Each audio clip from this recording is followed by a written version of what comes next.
The live show, guys, you will see us trading in the pre-market before 9:30 every single morning. At least one or two positions will be on the board. In this video, we're going to talk a little bit about what you need to know when it comes to executing trades in the pre-market, because it's a different game. There's a lot to understand about pre-market trading, guys. If you're unaware of what that is going to be, regular market hours, market opens at 9:30 Eastern time in the U.S. and it closes at 4. So at 4 a.m. there is executed trading out of that time. Now, not every gateway is available, and not every broker is going to allow you to trade immediately at 4 o'clock. A lot of them are at 6, 7, and 8 o'clock in particular. Those are three big-time volume points, and there's not as much liquidity. So that's the first thing to get out of the way. At each one of those hour points, you will get more liquidity coming into the market, and then 8 till 9:30 is probably the bulk of the volume in that pre-market. So the reason why it's important is because often you'll have these names that maybe don't trade a lot. I'm just pulling up Sonic because a couple of days ago it had big-time pre-market volume, but we're doing absolutely nothing. Volume, non-existent. Movement, non-existent. And then you came in the next day and it was gapping to the upside with significant volume. I'm actually cutting it off at 9:30 to show you this is a name that had done over 1 million shares in the pre-market. And the key thing about wanting to trade there is liquidity.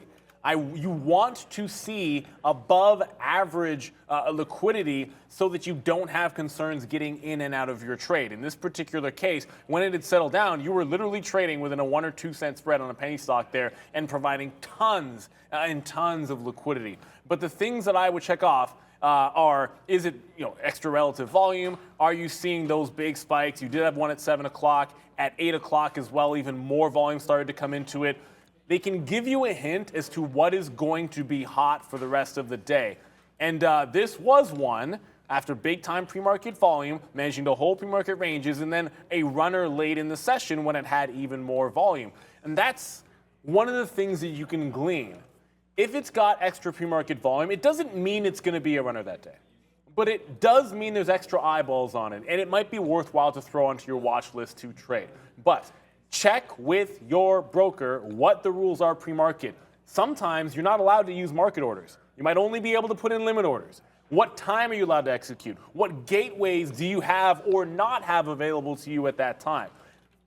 Very, very important information, because the last thing you want to do is get into a trade or try to get into a trade and then something goes wrong. So always check with your broker to see when you're allowed to trade. It's 4 to 9:30, but it doesn't mean that everybody gets to trade that entire time.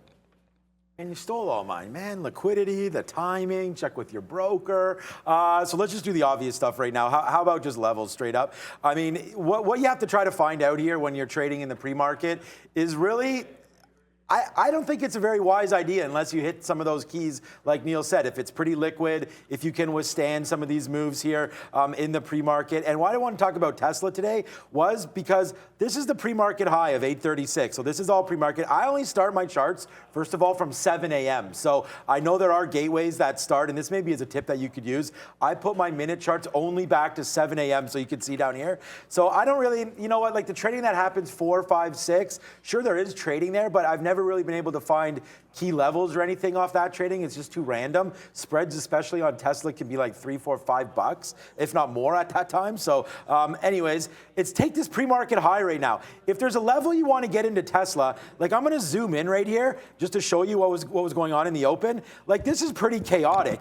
It opens up. So this is opening up right here at 9:30. So it opens up at 8:31. It goes all the way down to 8:26, comes back up, and look where it stops. It basically stops right at this line, which is the pre-market high, then comes back down and then breaks it pretty clean. So that's basically all that I have to say is why not use some of these pre-market levels. If you want to go long, wait until it settles down a little bit. And I do this all the time. And you guys see on the show, I don't want to take early breaks. But when you're like 10 minutes in, 5 minutes in, and it's settled down, and then you get the break, sure, this is good, man. You get the break here, you get VWAP underneath, you get the 50 period underneath, and you're taking out the pre-market. So I like that break move, and I think that those are the levels that you have to look at. And if you're thinking short, it's the same thing. Look, it didn't work today, really, on Tesla, and sometimes I forget about those wicks. You kind of try to look for where the pre-market bars kind of end, and this would be at that 830. So if you waited for that right off the open,